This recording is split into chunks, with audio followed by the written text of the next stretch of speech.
El nombre real de Tony Takitani era realmente Tony Takitani. Debido a su nombre, en el registro civil figuraba, por supuesto, Tony Takitani. Por tener las facciones muy pronunciadas y el pelo muy rizado, cuando era pequeño solían tomarle por un niño mestizo. Porque en plena posguerra había montones de niños por los cuales corría sangre de soldados norteamericanos. Sin embargo, lo cierto es que tanto su padre como su madre eran japoneses de pura cepa. Su padre se llamaba Shoshaburo Takitani y tocaba el trombón de jazz disfrutando de cierta fama en la preguerra. Pero 4 años antes de que estallara la Guerra del Pacífico, se metió en un lío de faldas. Tuvo que abandonar Tokio y, puestos a marcharse, decidió irse a China llevándose tan solo su instrumento. En aquella época, zarpando desde Nagasaki, se tardaba un día en llegar a Shanghái. No tenía nada, ni en Tokio ni en Japón, que le importara dejar atrás. Se marchó sin pesar alguno. Además, a un hombre de sus características, los encantos artísticos que ofrecía el Shanghái de aquella época le venían como anillo al dedo. Desde el primer instante que avistó, en la cubierta del barco que remontaba el Pío Chance, las hermosas calles de Shanghái, iluminadas por el sol de la mañana, se sintió fascinado por la ciudad. Aquella luz parecía traerle promesas de un futuro brillante y feliz. Tenía entonces 21 años.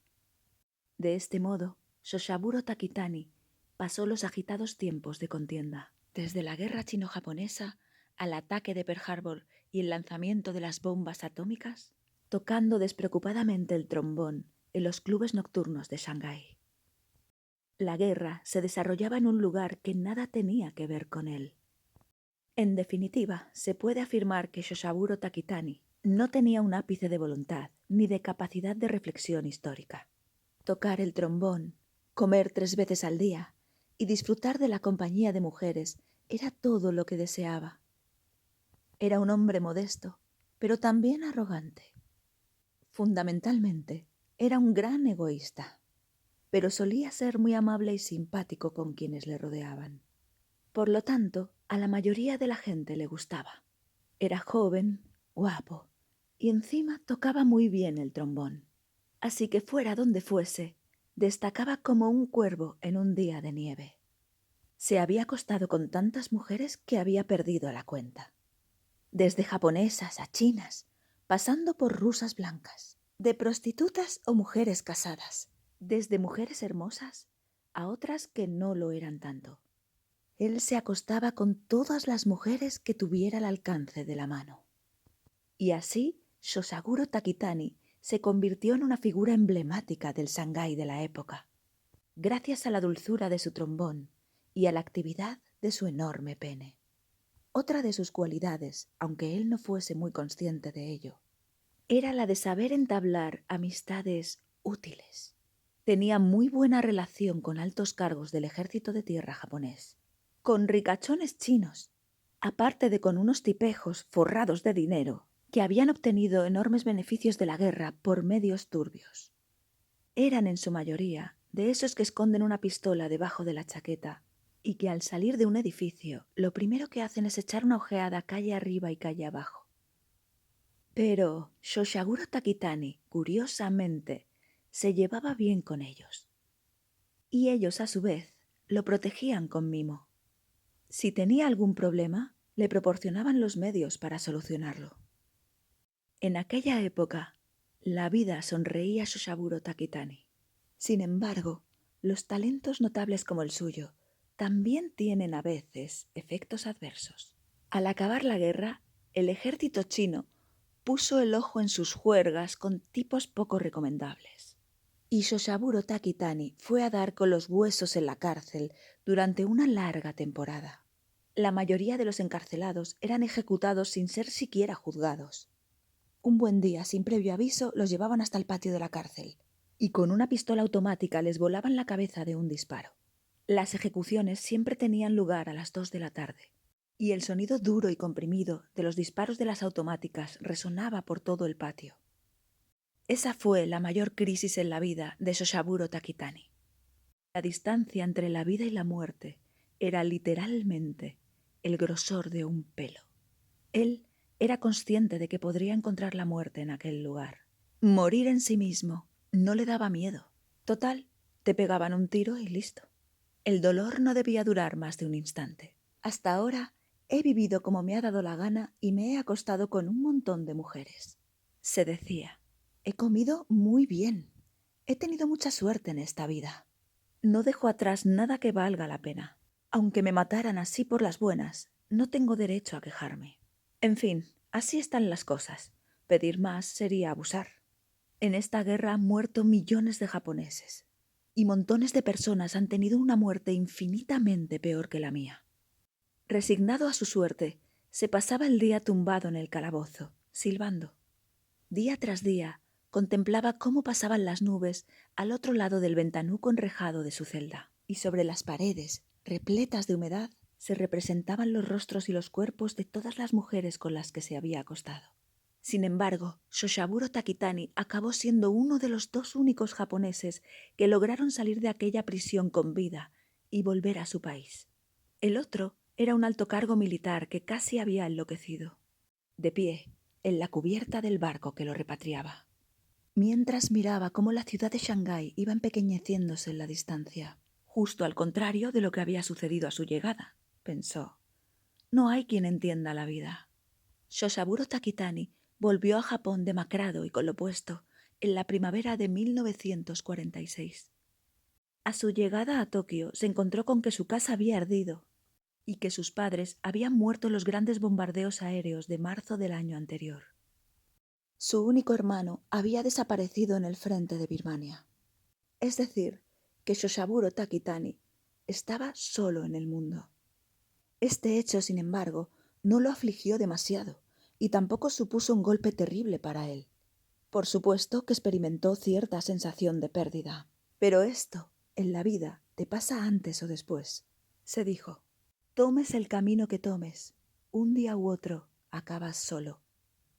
Él tenía entonces 30 años, y ya no era una edad en la que pudiera reprocharle a nadie haberse quedado solo.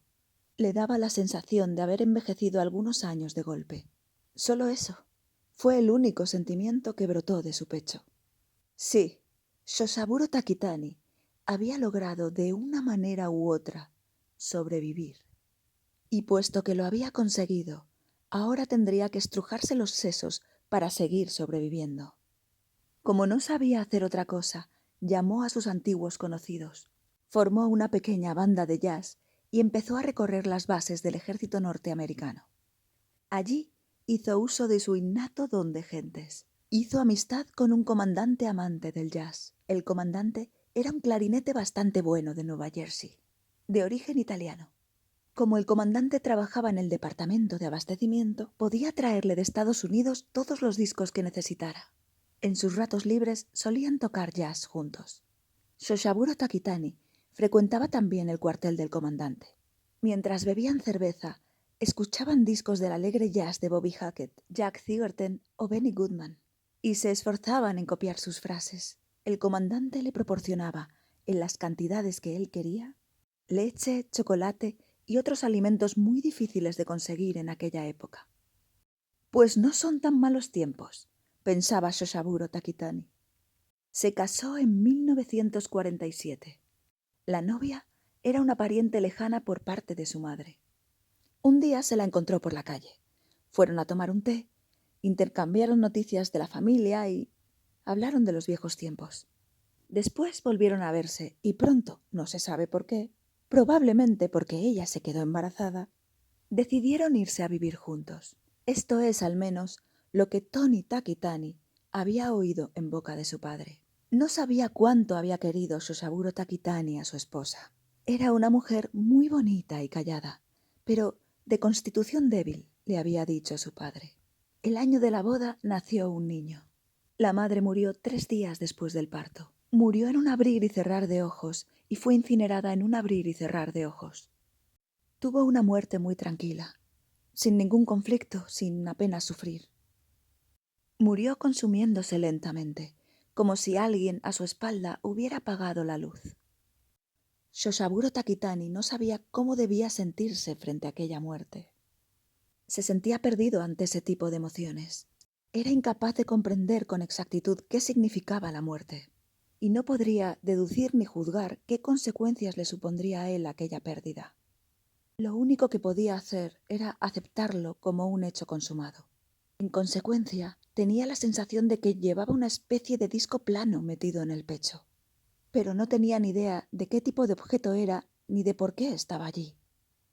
Solo sabía que llevaba aquello dentro y que le impedía pensar en otra cosa.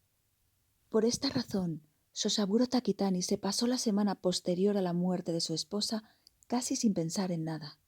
Ni siquiera se acordó de su hijo al que había dejado en el hospital.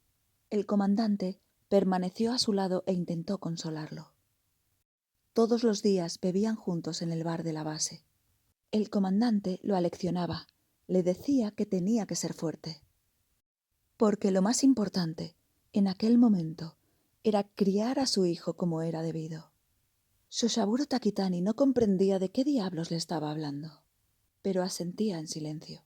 El afecto que se desprendía de esas palabras podía captarlo incluso él.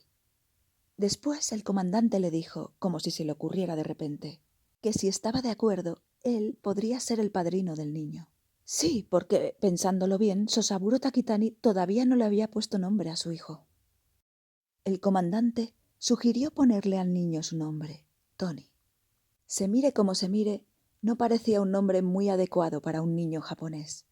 Pero al comandante ni se le pasó por la cabeza si era o no apropiado. Sosaburo Takitani, al llegar a casa, escribió Tony Takitani en un papel. Lo pegó en la pared y lo estuvo contemplando durante unos días. Tony Takitani. No está mal, pensó. La era norteamericana aún continuaría durante algún tiempo, y tal vez fuese una buena idea ponerle al niño un nombre norteamericano. A lo mejor le sería útil. Sin embargo, para el niño que llevaba ese nombre, la vida no fue precisamente un camino de rosas. En la escuela se burlaban de él llamándolo mestizo, y la gente, cuando pronunciaba su nombre, ponía cara de extrañeza o de desagrado. La mayoría se lo tomaba como una broma de mal gusto, e incluso había quien se enfadaba. Cierto tipo de personas, por el mero hecho de estar frente a un niño que se llamaba de ese modo, sentían que se les reabrían viejas heridas del pasado. Todo eso hizo de Tony Takitani un muchacho con una marcada tendencia a encerrarse en sí mismo. No consiguió una sola amistad que pudiera considerarse como tal, pero eso no parecía afectarle demasiado. Para él, estar solo era lo más natural del mundo, o incluso una especie de premisa de su vida.